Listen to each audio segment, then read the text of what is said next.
मोदी जी, अगर हिंदुस्तान को एक ही जात है, उसका नाम गरीब है, हम आपसे गले लगते हैं, बीजेपी आपके ऊपर पेशाब करते हैं।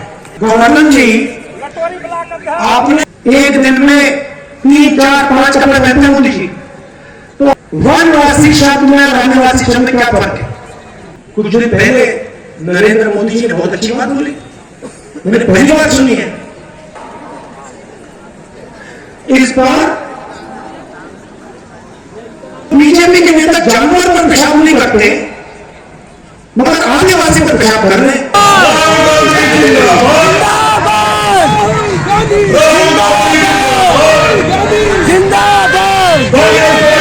देखो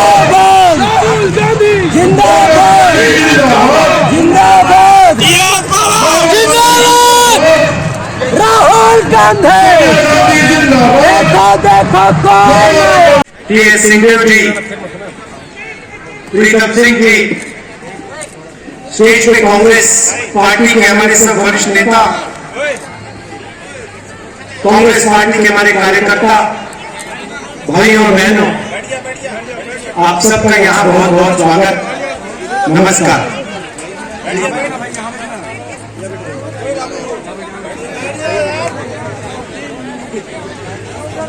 पिछले चुनाव में मैंने आपसे 2-3 वायदे किए थे। हर भाषण में मैं कहता था कि हमारी सरकार आएगी तो 2-3 काम पक्के होंगे, गारंटी करके होंगे। सबसे बड़ा काम किसानों का कर्जा माफ।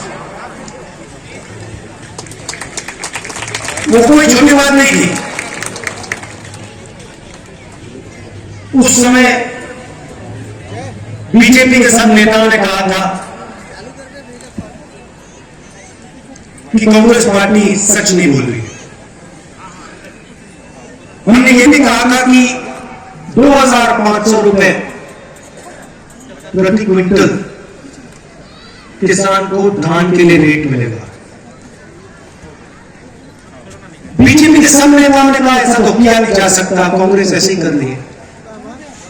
मैं आपसे पूछना चाहता हूं, जो हमने वायदे किए थे पूरे हुए? कोई यहां पे कह सकता है कि नहीं, किसानों का कर्जा माफ नहीं हुआ? नहीं, 2500 रुपए के लिए हमें धान के लिए नहीं मिलता, मैं कह सकता है? यहां पे कोई नहीं कह सकता। क्यों? जो हम स्टेट से, जो मैं स्टेट से कहता हूं, मैं करके दिखाता हूं। मैं आपका मेरा 2-3 महीने का रिश्ता तो है नहीं। आपका रिश्ता मेरा रिश्ता पुराना रिश्ता है।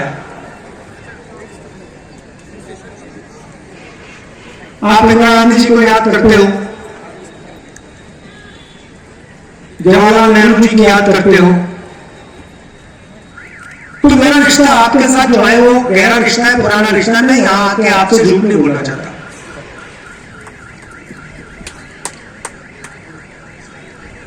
प्रधानमंत्री यहां आए, उन्होंने आप सबसे 15 लाख रुपए का वायदा किया था, कहा था हर बैंक अकाउंट में 15 लाख रुपए डाल दूंगा। कर दिया?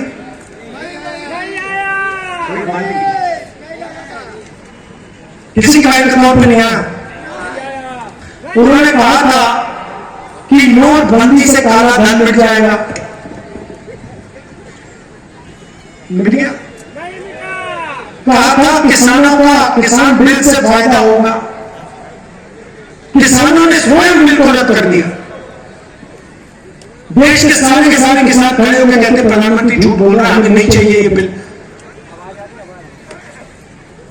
तो आप जानते हो सच कौन बोलता है, झूठ कौन बोलता है।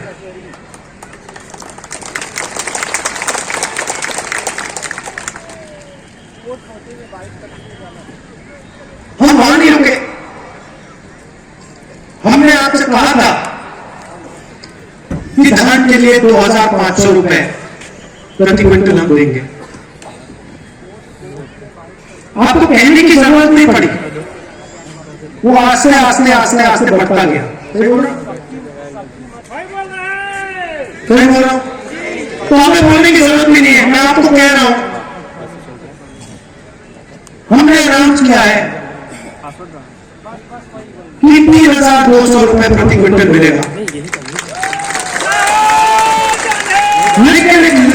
रख लो, 5 साल मैंने 2500 कहा था, अब मैं कह रहा हूं 3200 से शुरुआत होगी। शुरुआत मतलब 3200 से शुरुआत होगी और उसके बाद ये बढ़ता जाएगा जितनी जरूरत किसान को होगी। जो हम कर सकेंगे हम करके दिखा देंगे। आपको कहने की जरूरत नहीं, आपको बताने की भी जरूरत नहीं कि भैया हमें ज्यादा पैसा चाहिए, आप देखना वो बढ़ता जाएगा।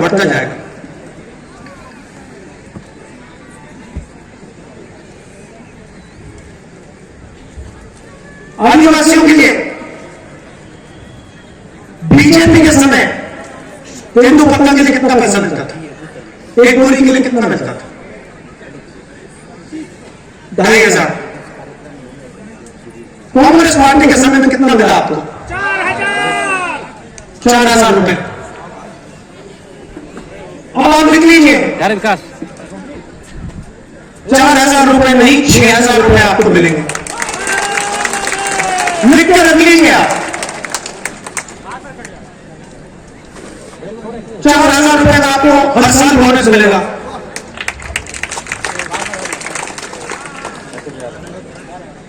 ₹30,000 करोड़ रुपए हमने किसान न्याय योजना में आपको दिया। आपने मांगा नहीं, हमने कहा भैया हम न्याय योजना करना चाहते हैं, हमारा प्लान था लोकसभा में करने का, हम छत्तीसगढ़ में इसको टेस्ट करके दिखाएंगे और हमने कर दिया।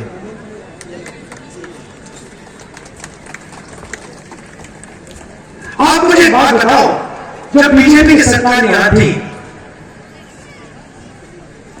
कर्जा माफ किया उन्होंने? धान के लिए सही रेट दिया क्या? तेंदुपत्ता के लिए सही रेट दिया? बोनस दिया? मुफ्त में बिजली दी? तो क्या बात कर रही है? तो क्या बात कर रहे हैं? अब मैं आपको छोटी सी बात बताता हूं। जैसे मैंने पिछले चुनाव में कहा था किसान का कर्जा माफ होगा, पेन निकाल के आप लिख लीजिए इस बार किसान का कर्जा माफ होगा।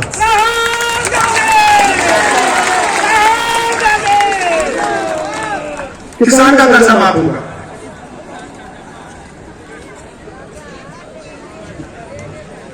पिछली बार हमने कहा था बिजली में हाफ, इस बार जो 200 यूनिट बिजली के हैं वो आपके माफ हो जाएंगे। अब इसका मतलब समझिए,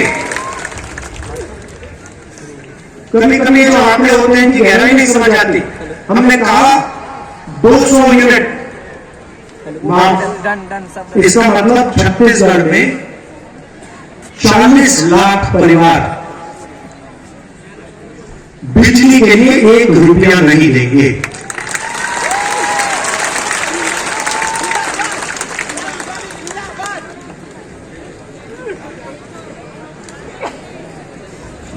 केजी टू पीजी आपने सुना है? क्या है केजी टू पीजी? पहली से कॉलेज तक फ्री में शिक्षा। हिंदुस्तान का पहला स्टेट होगा जहां पे केजी से लेकर पीजी तक शिक्षा मुफ्त में मिलेगी।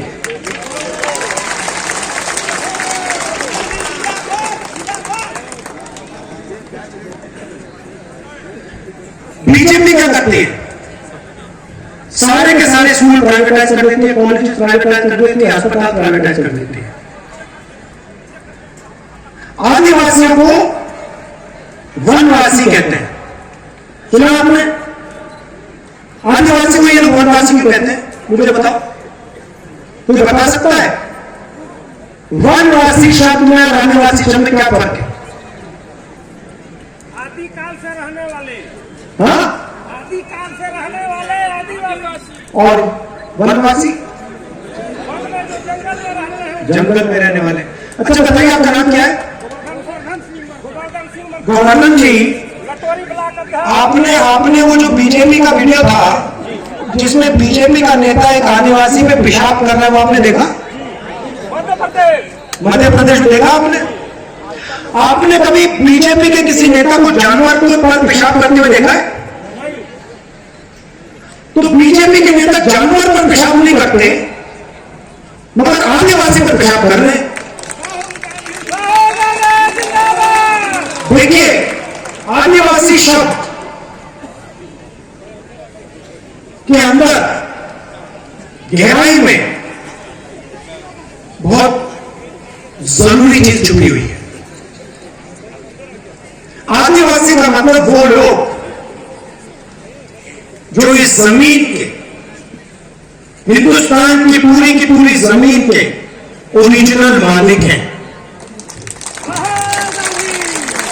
आदिवासी का मतलब ये जो जल, जमीन, जंगल, सबसे पहले जल, जमीन, जंगल के मालिक आदिवासी थे।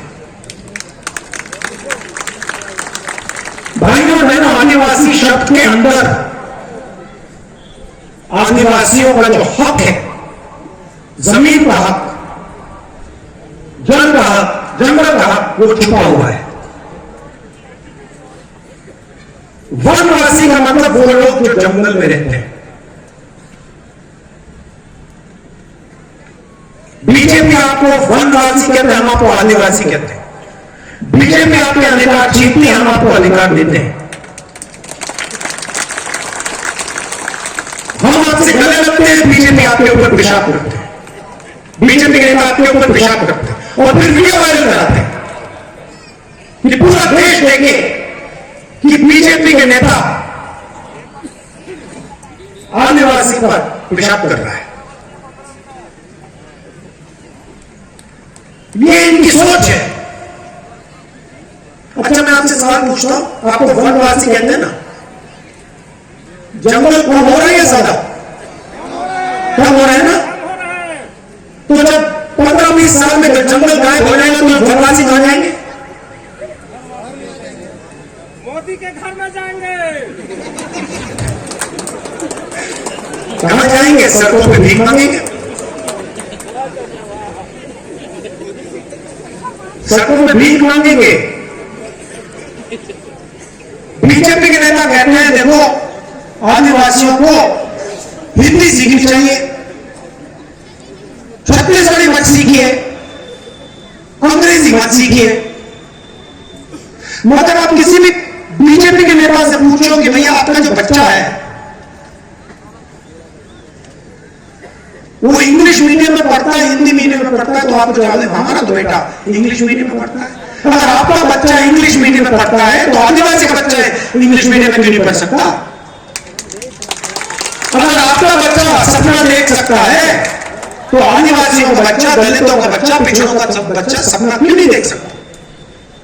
उनमें क्या कमी? इसलिए हमने पूरे स्टेट में English medium school, Swami Atmanand school का जाल बिछा दिया और हम इसको बढ़ाते जाएंगे जब तक हर आदिवासी युवा अंग्रेजी में बात करता है। क्यों चाहते हैं मैं बता देता हूं आपको। छत्तीसगढ़ में रहना है, छत्तीसगढ़ में काम करना है, छत्तीसगढ़ी बोलिए। यूपी में जाना हो, बिहार में जाना हो, दिल्ली में जाना हो काम करने के लिए, हिंदी बोलिए। विदेश जाना हो, कॉल सेंटर में काम करना हो, इंजीनियर बनना हो, डॉक्टर बनना हो, अंग्रेजी की जरूरत पड़ेगी, अंग्रेजी पढ़िए। वो कहते हैं भैया हिंदी पढ़ो, बाकी सब भूल जाओ। क्यों? क्योंकि वो चाहते हैं कि आपके बच्चे अंग्रेजी ना सीखे, कंपटीशन ना आ जाए। बाहर से कोई आता है, अमेरिका से कोई व्यापारी आता है, बिजनेसमैन आता है, आपके बच्चे उससे बात ही ना कर पाए, वो आपको नौकरी ना दे पाए। इसे वो आपसे कहते हैं आप वनवासी हो, आप बड़े सपने मत देखो, अंग्रेजी मत पढ़ो। और हम कहते हैं आप वनवासी नहीं हो, ये शब्द आपका अपमान है। आप आदिवासी हो, आपको सबसे बड़ा से बड़ा सपना देखना चाहिए, उसको पूरा करना चाहिए। पूरा करने में हम मदद करेंगे आपकी।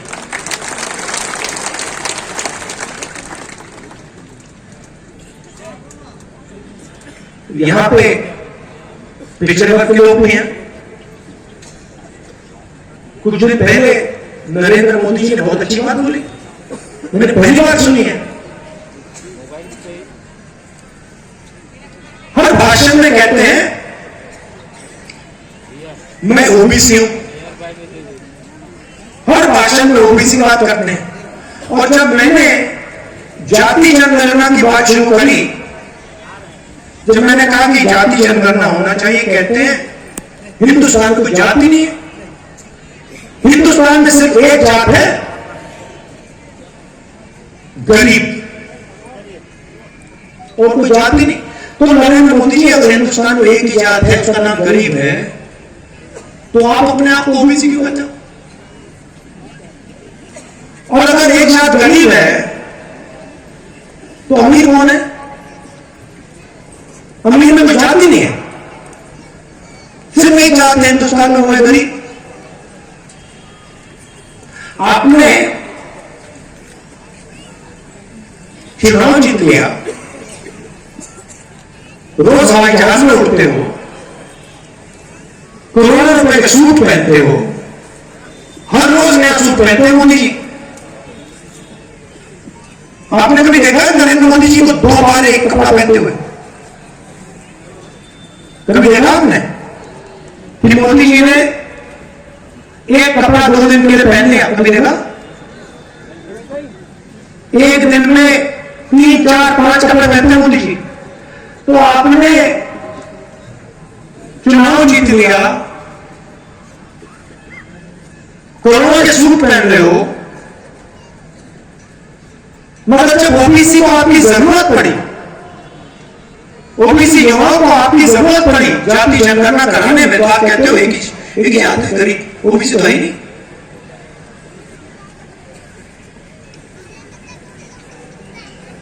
भाइयों ने तो हिंदुस्तान को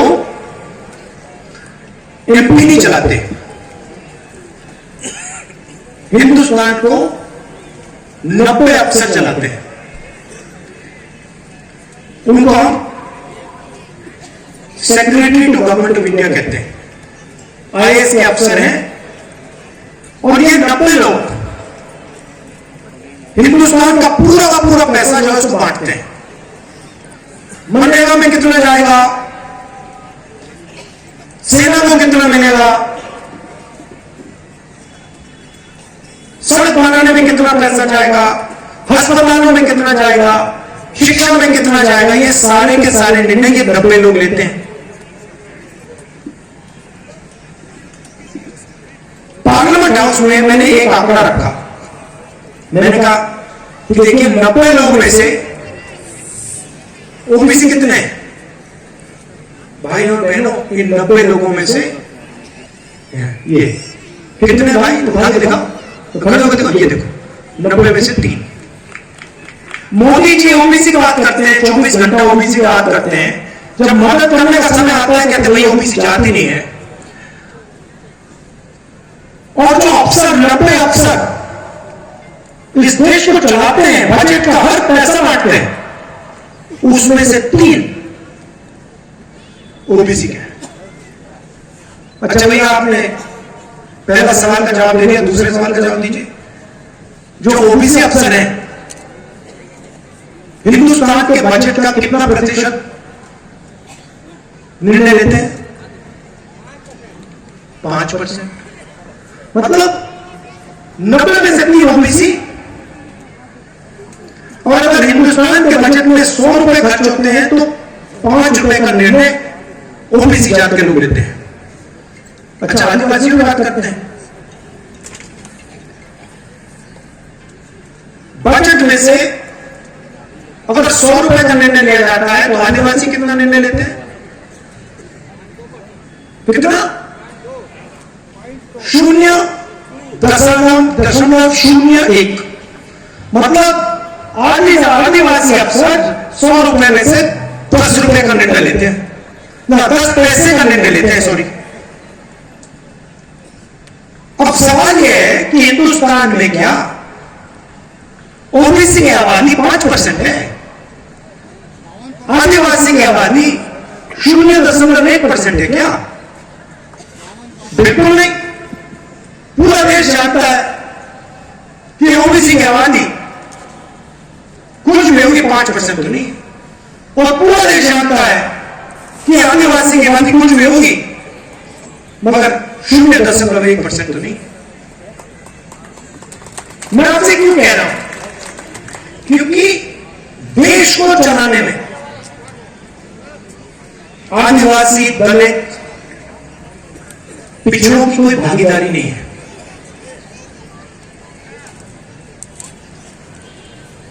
क्योंकि 90 अफसरों में से कोई नहीं है।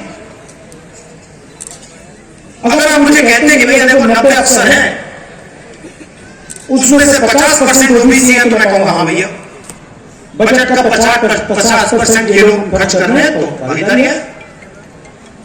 अगर आप मुझे कहते देखिए 15% बजट का आदिवासी लोग निर्णय ले रहे हैं, तो मैं कहता हाँ भैया भागीदारी है। इसलिए मैं चाहता हूं, और ये ओबीसी के जो युवा हैं, आदिवासी युवा हैं, आप इस बात को उठाइए, ये आपके भविष्य की बात है। इसलिए मैं चाहता हूं कि जाति जनगणना हो, सबको पता लग जाएगा कि देश में आदिवासी कितने हैं, दलित कितने हैं, पिछड़े कितने हैं, जनरल कितने, सबको पता लग जाएगा। एक बार सबके आंकड़े हमारे सामने आ जाएंगे, सामने होंगे तो हम कहेंगे ठीक है भैया। अब अगर 50% आबादी है तो भागीदारी होनी चाहिए। 90 में से 3 अफसर काम होने वाला नहीं, इसको हमें बदलना पड़ेगा। अब नरेंद्र मोदी के पास जाति जनगणना के आंकड़े पड़े हुए हैं, वो 1 सेकंड में पब्लिक को दिखा सकते हैं। हमने किया था जाति जनगणना, हमने कहा जब हमारी यूपीए की सरकार थी तो सारे आंकड़े सरकार के पास।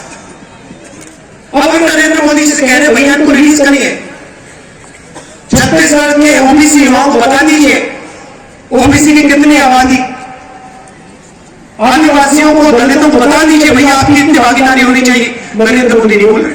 अब कह रहे भैया ओबीसी की तो कोई जाति नहीं होती, दलित आदिवासी तो जाति नहीं है, जात तो हिंदुस्तान में सिर्फ गरीब है।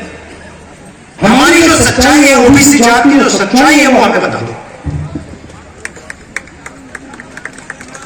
90 हम भाषण करेंगे, 1 घंटा बोलेंगे आपको, मगर इस सवाल का जवाब नरेंद्र मोदी नहीं दे सकता। क्यों? क्योंकि रिमोट कंट्रोल अदानी के हाथ में है।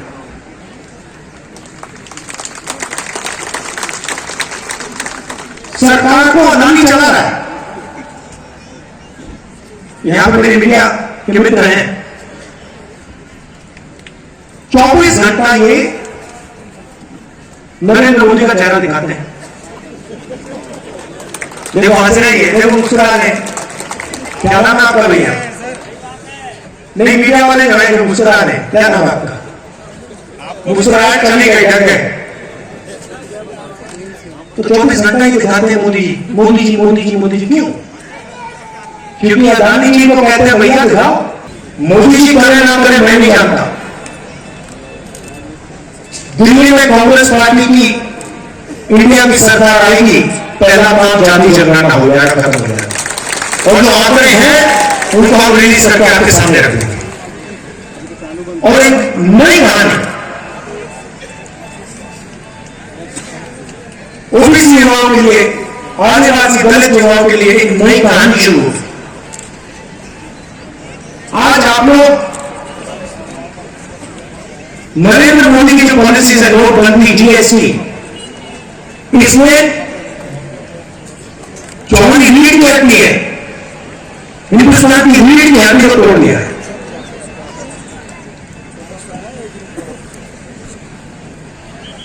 युवाओं को रोजगार नहीं मिल सकता नरेंद्र मोदी की सरकार में, सब जानते हो। तो रोजगार देने का पहला कदम जाति जनगणना। किसके पास कितना धन है,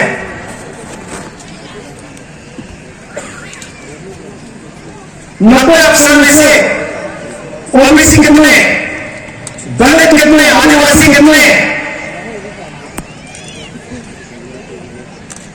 और क्यों, और पिछड़ों की आबादी कितनी, ये सवाल है। और इस सवाल के जवाब कांग्रेस पार्टी अपने आप को दिलवा देगी। आप सबका बहुत बहुत धन्यवाद। देखिए,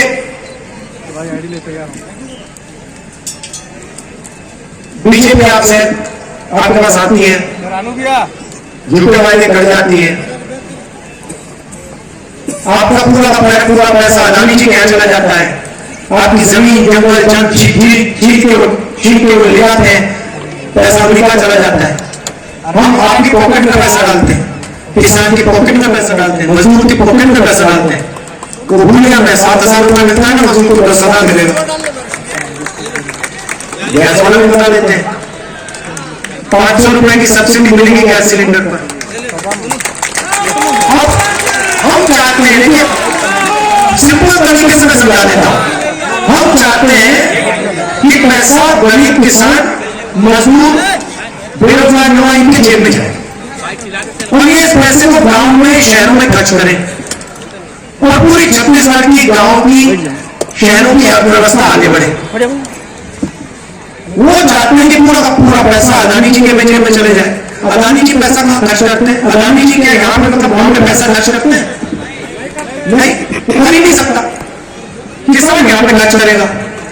हम किसान के जेब में पैसा डाल रहे हैं, मजदूर के जेब में पैसा डाल रहे हैं। किसान छोटे दुकानदार के यहाँ जाके माल खरीद रहा है, छोटे दुकानदार के जेब में पैसा जा रहा है। तो पूरे आर्थिक सिस्टम में छत्तीसगढ़ का चल रहा है। जैसे ही बीजेपी की सरकार आती है, वैसे ही किसानों को पैसा मत कर देते हैं, मजदूरों का पैसा मत कर देते हैं, जमीन छीनने लग जाते हैं और पूरा फायदा अदानी जी को पहुंचाना शुरू कर देते हैं। तो देखिए, आपको मैं चाहता हूं कि छत्तीसगढ़ में भारी बहुमत से कांग्रेस पार्टी आने वाली है। जो मैंने यहाँ कहा वो मैं आपके लिए पूरा करके दिखा लूंगा। धन्यवाद। जय हिंद। बहुत बहुत धन्यवाद आदरणीय राहुल गांधी जी का। मैं अब आमंत्रित करता हूँ